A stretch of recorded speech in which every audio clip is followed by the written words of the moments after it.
hanging out here at Motorsports with a guy who is a very, very busy man, not just with racing, but with his job during the week. Make sure to look up his name on this channel, and you'll see an interview we did last summer where we went through. Mike Emhof is a pretty smart guy. He's also president of Patriot Sprint Tour and CRSA Sprint, so we're going to start with him putting on his Patriot Sprint Tour hat. So he is now the 360 guy in this one. Looking at everything, boy, we get started with here, of course, at the Motorsports Expo, but April 15th and 16th, start out with a two-day show this year. It's kind of a two-day show, Doug. Yes, we'll kick off on April 15th at Outlaw with their Spring Nationals show. That'll be an open show to kick off with them. Heats, qualifiers, a whole program, an entire program. The 16th deal is actually going to be a makeup for a show that they had to cancel due to a generator issue. We had cars on the racetrack, took the green flag, so that show will be a locked-in 25 cars that was in the feature that night. So it's a little bit different. It looks like we've got two, so that's a non-points deal, and it's for the 25 cars that were already on the racetrack on the 16th.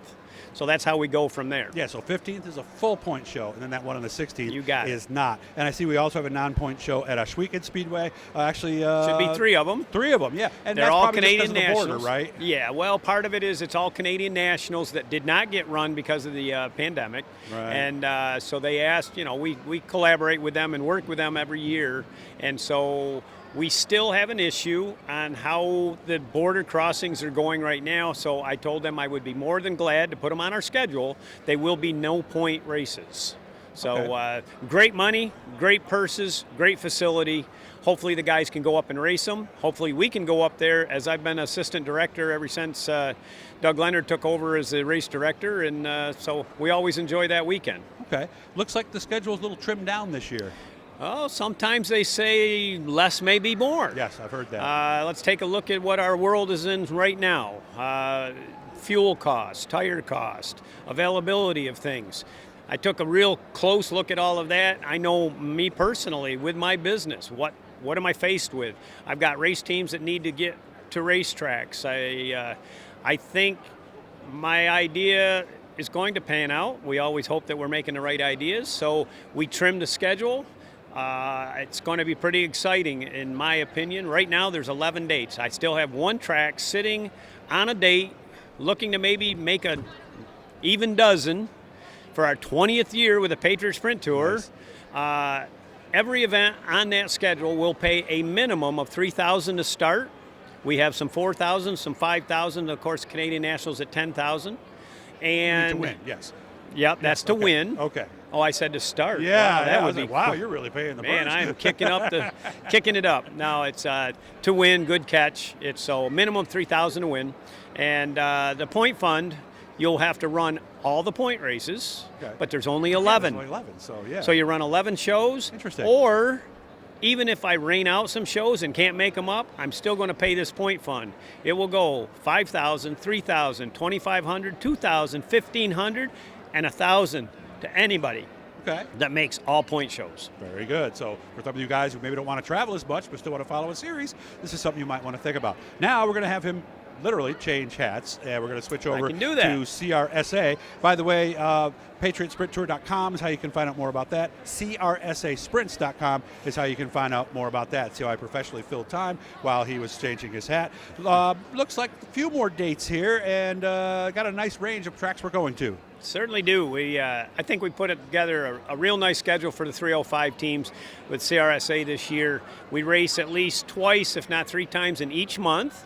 It gives them a nice 16-race schedule. There's still 2 TBAs on there that we're in talks with a couple tracks, trying to get that buttoned up. Just didn't come to fruition yet, but we do have a solid 16-race schedule. The purse structure there, I'll see if I can say this right. Each race is $1,000 to win all the way through every one of these races on the schedule.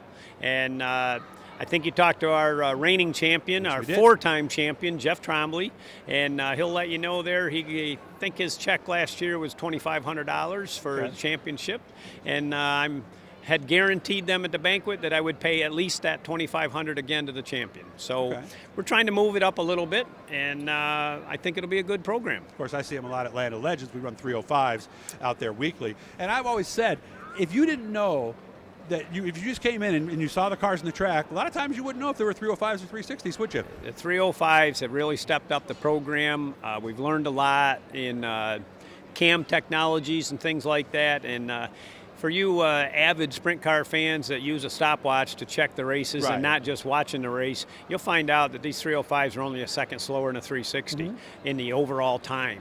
Yeah. Point A to point B, a 360 will beat them all day long. Right. All the way around from flag stand back to flag stand, we're talking a second. Yeah. That's pretty impressive. It is. Again, check them out, CRSAsprints.com, PatriotSprintTour.com. Did I miss anything, Mike? Oh, you haven't missed much. I mean, they can take a look at the schedule at the websites, but we are going back to a lot of the similar tracks. And as you said, Land of Legends, that's CRSA sanctioned 305s. I actually do sanction that.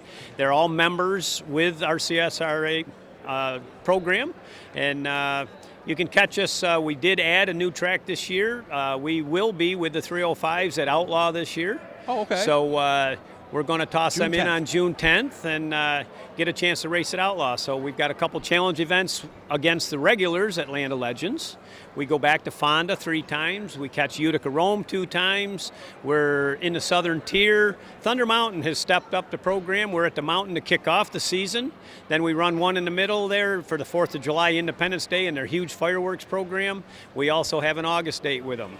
We're racing at Afton once again, twice, and we'll be at Penn Can. So I think it really covers a lot of ground with the 305s. Yeah. And it should be a great season. Starts April 22nd at Thunder Mountain, ends at Afton on October 7th, and in between, going to see some great racing. Go back. I really encourage you guys, look up Mike's name on my channel. We did one again where we talk about his background. You might be surprised when you find out some of the cool stuff that he has done. Thank you for your time, and thank you for your service, man, and I see you again soon, okay? Appreciate it very much, and always a pleasure talking with you, Doug. Same Thank here. you. Hit the bluey guys. That'll subscribe you. That way you don't miss anything. Have a safe drive home tonight, Mike. Thank you. Appreciate it.